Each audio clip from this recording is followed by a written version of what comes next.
Hello friends, welcome to our channel AVP Chemistry class. Today we are going to discuss about UGTRB, Unit 7 Spectroscopy. This topic is not only UGTRB, CTS exam question paper இந்த topic இருக்கு spectroscopy அப்படிங்கிறது. அதில் வந்து first what is mean by electromagnetic spectrum. Electromagnetic ஸ்பெக்ட்ரம்னா என்ன அப்படின்னு பார்க்குறோம். இந்த எலக்ட்ரோமேக்னெட்டிக் ரேடியேஷன் அது வந்து ஒரு ரேடியேஷன். அந்த டேர்ம் வந்து ஃபர்ஸ்ட் எதில் யூஸ் பண்ணியிருக்காங்க அப்படின்னா Maxwell classical theory of electro and magnetic dynamics. அதாவது சம்டைம்ஸ் இப்படி கொஸ்டின் கேட்கலாம், எலக்ட்ரோ மேக்னெட்டிக் ரேடியேஷன் வந்து எந்த தியரியிலேருந்து எடுக்கப்பட்டது அப்படின்னா மேக்ஸ்வெல் கிளாசிக்கல்ஸ் தியரி ஆஃப். அதில் வந்து எலக்ட்ரோவும் இருக்குது மேக்னெட்டும் இருக்கும். அப்போ எலக்ட்ரிக் ஃபீல்ட் கரண்ட்டும் பாஸ் பண்ணி மேக்னெட்டும் பாஸ் பண்ணி அந்த ரியாக்ஷன் நடந்தால் that is electro magnetic spectrum. According to this theory, the radiation is considered as mutually perpendicular. பர்பண்டிகுலர்னா ஒன்றுக்கு ஒன்று செங்குத்தா. இது எதெல்லாம் எலக்ட்ரிக் ஃபீல்டு அது வந்து ஈனியும் and magnetic field that indicates B. இது வந்து எலக்ட்ரிக் ஃபீல்டும் மேக்னெட்டிக் ஃபீல்டும் பர்பண்டிகுலராக போகுது. ஸோ இந்த ஆசிலேஷன் அங்கே என்ன ஆகும், ஆசிலேட் ஆகுது. அப்போ ஆசிலேஷன் என்ன சிங்கிள் பிளேன், அதுதான் இது. இந்த சிங்கிள் பிளேனில் அந்த ஆசிலேஷன் நடக்கு. அப்போ இது என்னன்னு சொல்கிறோன்னா இது மேக்னெட்டிக் ஃபீல்டு, இது மேக்னெட்டிக் ஃபீல்டு, அதுதான் இந்த cross line magnetic field. Then வந்து not magnetic field. Then electric ஃபீல்டுனா இதுதான் எலக்ட்ரிக் ஃபீல்டு. ஸோ இந்த எலக்ட்ரிக் ஃபீல்டு வந்து பர்பண்டிகுலராக போகுது. அதுதான் இந்த according to this theory the radiation is considered as mutually perpendicular electric and magnetic field oscillation in a single plane, the single plane at right angles to each other. Then lambda is a distance between adjacent peak. So இது ஒரு peak, தென் இது ஒரு peak. அப்போ இந்த ரெண்டு பீக்கு இடையில இருக்கக்கூடிய distance தான் என்னது lambda. Lambda is wavelength. So அப்போ இதுக்கு இடையில இருக்கிற நம்ம என்ன சொல்லுவோம் லாம்டா. ஓகே, ஸோ அதான் distance between two adjacent peak, இதை என்னன்னு சொல்கிறோம் lambda. Then mu is number of cycles. Number of cycles nothing but இது ஒரு லைன் இப்படி இது இருக்கா, இதுதான் ஒன் சைக்கிள். ஸோ இது வந்து என்னது ஒன் சைக்கிள். ஸோ இதுதான் நம்ம என்னன்னு சொல்கிறோம் மியூ. ஸோ அப்போ mu is number of cycles. Okay, then velocity of light வந்து ஆல்ரெடி வி நோ வந்து c that indicate c value is 3 × 10⁻8 metre per second. Then velocity of light that indicate c is equal to lambda into mu. Okay, so the lambda that indicates distance between two and the adjacent peak. Then mu is number of cycles. Then another one term வந்து wave number that indicates mu bar. அதோட unit என்னன்னா centimetre inverse. வந்து what's the meaning of mu the wave number of waves in a length of 1 centimeter. 1 சென்டிமீட்டரில் எவ்வளோ number of waves இருக்கோ அதுதான் wave number அப்படின்னு சொல்கிறோம். So அப்போ மியூ பார் இஸ் ஈக்குவல் வந்து லாம்டா இருக்குல்ல அதோட inverse of lambda wavelength, reciprocal of wavelength சொல்லலாம். ரெசிப்ரோக்கல் ஆஃப் வேவ் லென்த் என்னது wave number. So 1/λ mu bar is equal 1/λ. Then இதெல்லாம் சப்ஸ்டியூட் பண்ணுறோம். இதில் வந்து லாம்டா என்ன எடுத்துக்கலாம், c equal to lambda mu இருக்கா, அது வந்து லாம்டா எடுத்துட்டோம்னா c/λ. ஓகே, ஸோ அப்போ இந்த லாம்டாக்கு பதிலாக என்ன அப்ளை பண்ணணும், c/λ தான். லாம்டாவில் சி, தென் லாம்டாவில் மியூ, c/μ அந்த மியூ வந்திருக்கு. Okay, then E is equal to already இந்த ஈக்குவேஷன் நமக்கு தெரியும். E is equal to hμ, that is the Bohr equation. Okay, so அப்போ எலக்ட்ரோ மேக்னெட்டிக் ரேடியேஷன் நமக்கு என்ன தெரிஞ்சுக்கணும் வந்து what is mean by electro magnetic radiation. அது வந்து எதுலேருந்து ஃபஸ்ட் இந்த தியரி வந்திருக்கு அப்படிங்கிறது Maxwell's கிளாசிக்கல்ஸ் theory.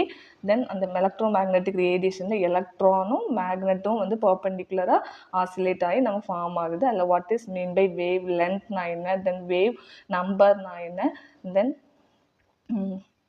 Okay wave number wave லென்த்னா என்ன அப்படிங்கிறது தெரிஞ்சுக்கணும். Then velocity of light.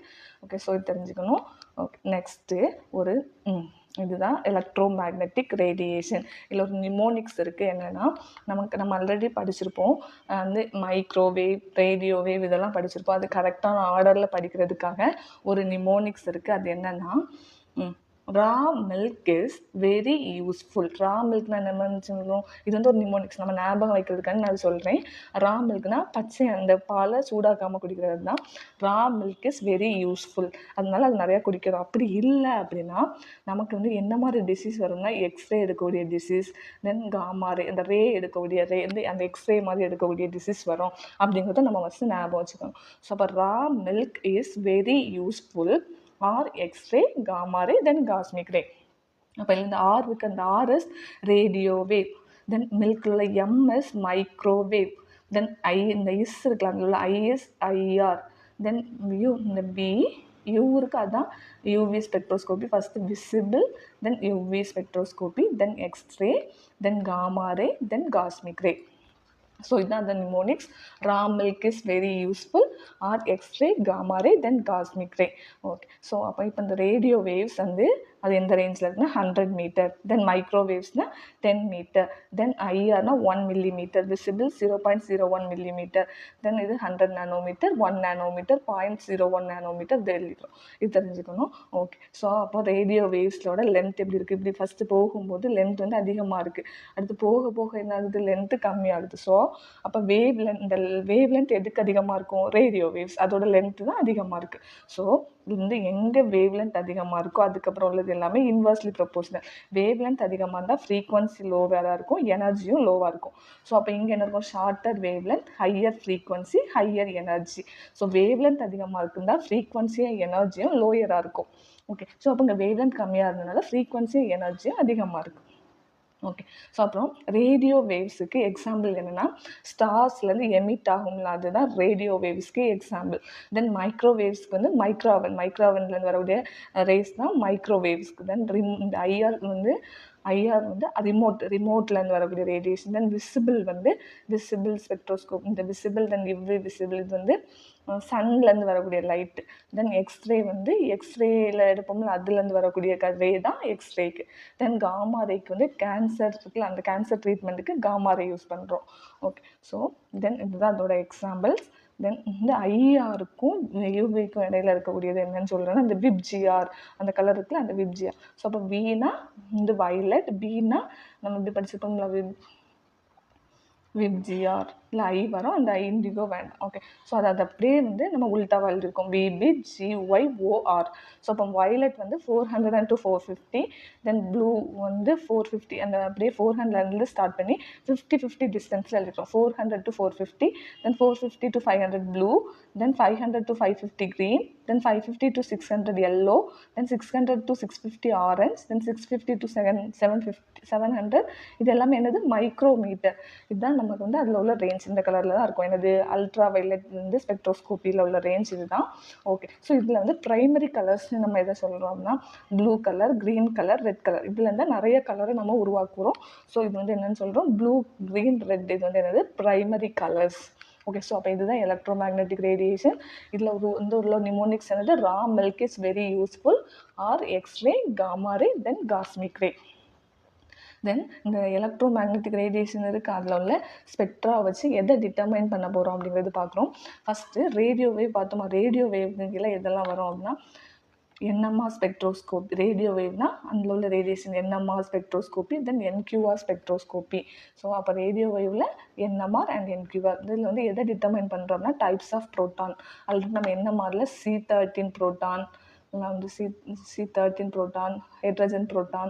Okay, so அந்த ப்ரோட்டான் டைப்ஸ் ஆஃப் ப்ரோட்டான் பற்றி படிக்கிறதுக்கு, தென் கார்பன் வந்து C13 NMR இதெல்லாம் வந்து அதை பற்றி படிக்கிறது தான் என்னது NMR. தென் மைக்ரோவேவில் எதை பற்றி படிக்கிறோம்னா ESR அண்ட் ரொட்டேஷ்னல். ஸோ அப்போ ESR ஸ்பெக்ட்ரோஸ்கோப்பி இருக்குல்ல, அந்த ESR வந்து எதை படிக்குதுன்னா, அட்லீஸ்ட் ஒரு அன்பேர்டு எலக்ட்ரான் இருந்துச்சுன்னா தான் அந்த ESR ஸ்பெக்ட்ரோஸ்கோப்பியை நம்ம யூஸ் பண்ண முடியாது. தான் study at least one unpaired electron. Then organic, inorganic, free radicals, இந்த ரெண்டு காம்பவுண்டில் இதில் கண்டுபிடிக்கலாம்.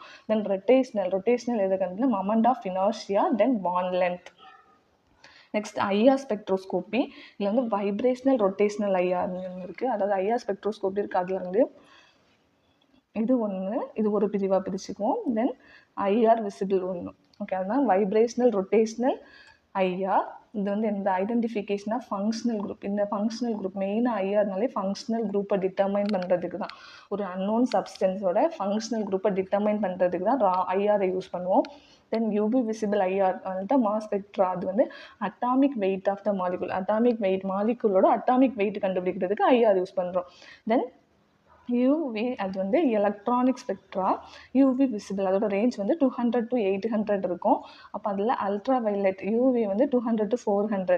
தென் விசிபிள் வந்து 400 to 800. அப்போது யூவி இந்த 200 to 800 இருக்குல்ல, அது வந்து the types of transition in organic and inorganic compounds transition. Then வந்து யூவி இந்த நேச்சர் ஆஃப் கான்ஜுகேட்டட் பை சிஸ்டத்தை கண்டுபிடிக்கிறது தான் வந்து யூவி ஸ்பெக்ட்ரா. தென் விசிபிள் வந்து detect conjugated system, shape and color and magnetic nature of the compound. Then Raman visible னு ஒன்று இருக்குது, அது வந்து 400 to 800. அது வந்து structural determination of molecules, வந்து ஸ்ட்ரக்சரை டிட்டர்மைன் பண்ணுறதுக்கு. தென் எக்ஸ்ரே வந்து டெக்னிக்ஸ் தான் இதில் யூஸ் பண்ணுறோம். தென் காமா ரே வந்து Mossbauer. Then NGR that is nuclear gamma resonance. இந்த ஸ்பெக்ட்ரோஸ்கோப்பியில் இந்த காமா ரே யூஸ் பண்ணுறோம். இது வந்து ஆக்சிடேஷன் ஸ்டேட் ஃபைண்ட் அவுட் பண்ணுறது. தென் மேக்னெட்டிக் இன்ட்ராக்ஷன், தென் எலக்ட்ரிக் ஃபீல்ட் கண்டுபிடிக்கிறதுக்கு காமா ரே யூஸ் பண்ணுறோம். ஓகே, ஸோ அப்போ இதில் நம்ம இந்த எலக்ட்ரோ மேக்னெட்டிக் ஸ்பெக்ட்ரம்னா என்ன அப்படிங்கிற இன்ட்ரோடக்ஷன் பார்த்து பார்த்தோம். இனி நெக்ஸ்ட் வீடியோவில் வந்து what is mean by IR spectroscopy, அதோட பிரின்சிபல் என்ன, அதோட அப்ளிகேஷன்ஸ் என்ன, அதோட இன்ஸ்ட்ருமெண்டேஷன் என்ன அப்படின்னு இனி வரக்கூடிய ஒவ்வொரு வீடியோலையும் ஐஆர் என்னம்மா அதை பற்றி பார்ப்போம். ஓகே, ஸோ இந்த வீடியோ உங்களுக்கு யூஸ்ஃபுல்லாக இருந்துச்சுன்னா சேனலை லைக் பண்ணுங்கள், ஷேர் பண்ணுங்கள், சப்ஸ்கிரைப் பண்ணுங்கள். தேங்க்யூ ஃபார் வாட்சிங். தேங்க்யூ.